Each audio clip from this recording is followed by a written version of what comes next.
Et si je te dis projet YouTube abandonné au bout de 3 vidéos? Inscription à la gym, mais il a mis les pieds seulement 3 fois. Commencer un régime pour la 3e fois depuis le début de l'année. Projet commencé, business plan écrit, mais qui dort au fond d'un tiroir. Tu te reconnais? Alors c'est bien, parce qu'aujourd'hui on va parler de quelque chose que personne n'ose avouer. Comment on sabote nos propres projets sans même s'en rendre compte. Aujourd'hui, je vais te donner les 7 signes qui ne trompent pas. Et attention, si tu te reconnais dans plus de 3 d'entre eux, je pense qu'il est temps d'agir. Hello, je suis Val. Ici, on parle confiance en soi, mindset, objectif et surtout comment incarner ton idéal de toi-même que j'appelle ta vision.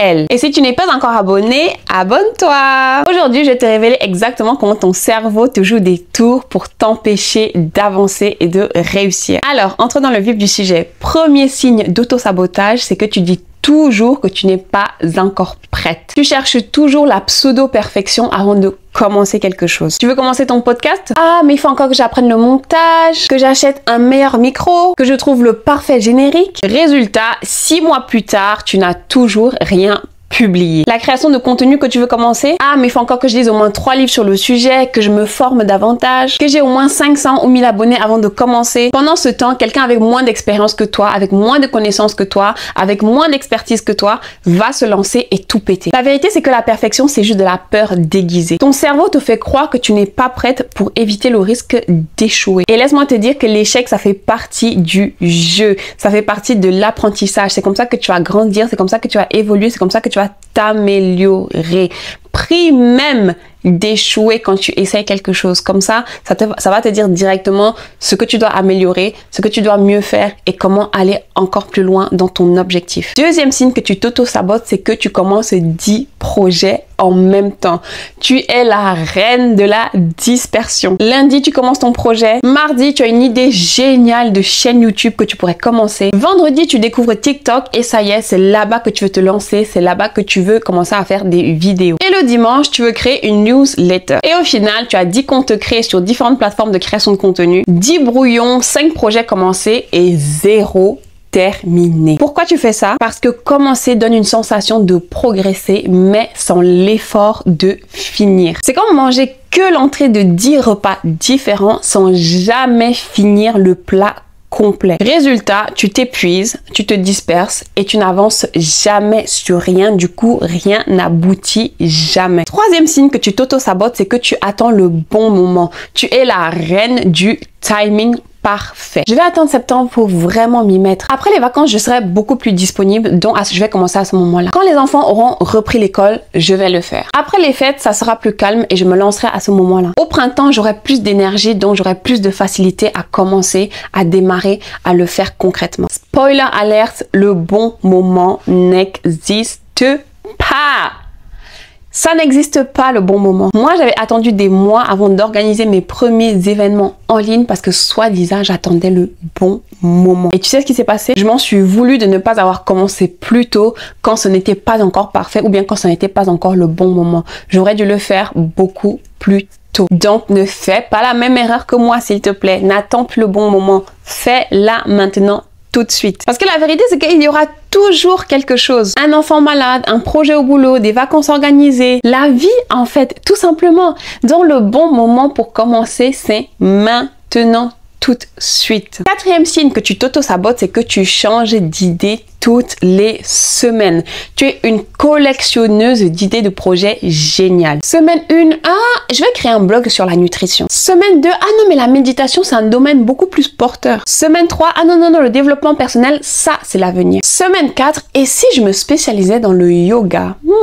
Chaque nouvelle idée te semble meilleure que les précédentes. Normal, elle n'a pas encore fait face à la réalité. Je connais quelqu'un qui a changé de niche au moins 4 fois en 6 mois. Résultat, cette personne n'a absolument aucune expertise dans n'importe lequel des domaines. Le problème quand tu es ce genre de personne, c'est que tu confonds le fait d'explorer et de papillonner. Quand tu explores, tu testes pour choisir si ça te convient vraiment. Mais quand tu papillonnes, tu fuis dès que ça commence à devenir un tout petit peu concret. Cinquième signe que tu t'auto-sabotes, c'est que tu te compares constamment aux autres. Tu scrolles plus que tu ne crées. Tu ouvres Instagram pour voir un peu ce que font les autres et là, le drame. Oh mon Dieu, mais comment ça se fait? Elle a déjà 10 000 abonnés. Lui, il a lancé sa formation il y a à peine 1 semaine et elle cartonne déjà. Ah ouais, mais elle, c'est une vraie experte. Elle est beaucoup plus douée que moi. Résultat, tu éteins ton téléphone et puis tu te dis À quoi bon essayer? De toute façon, je vais pas y arriver aussi bien qu'eux. Mais voici ce que tu ne vois pas. Cette personne avec laquelle tu te compares, elle a commencé il y a 5 ans et elle a galéré pendant au moins 3 ans avant d'avoir son premier succès.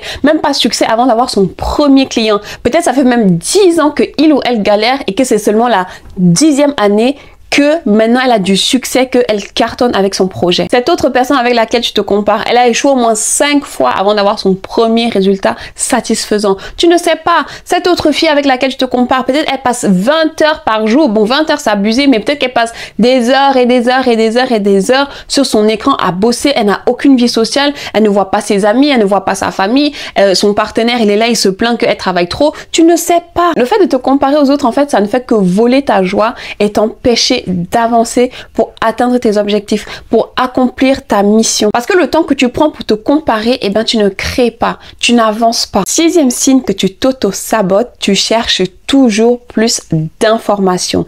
Tu es devenue experte en formation. Tu as acheté 15 formations, lu 30 livres sur l'entrepreneuriat, suivi 10 webinaires gratuits, regardé plus de 100 vidéos YouTube, rejoint plus de 5 groupes Facebook, mais tu n'as toujours rien lancé. Et pourquoi ça? Parce que le fait de consommer de l'information, en fait, te donne l'impression que tu progresses, te donne l'impression que tu fais quelque chose. Ton cerveau te dit, ah mais oui, là, tu es en train de travailler sur ton projet, alors qu'en vrai, c'est juste de la procrastination déguisée. J'ai personnellement passé également des centaines et des centaines d'heures à regarder des vidéos YouTube, à me former avec des vidéos YouTube, à des centaines et des centaines, voire des milliers d'euros même, à acheter des formations, à rejoindre des masterminds, sans jamais rien faire concrètement. Et résultat des courses, eh bien, je savais tout en théorie, mais rien en pratique. Dieu merci, j'ai été en connexion avec ma vision L et aujourd'hui, ce n'est plus du tout la même chose. Sinon, vous ne me verrez pas là dans cette vidéo.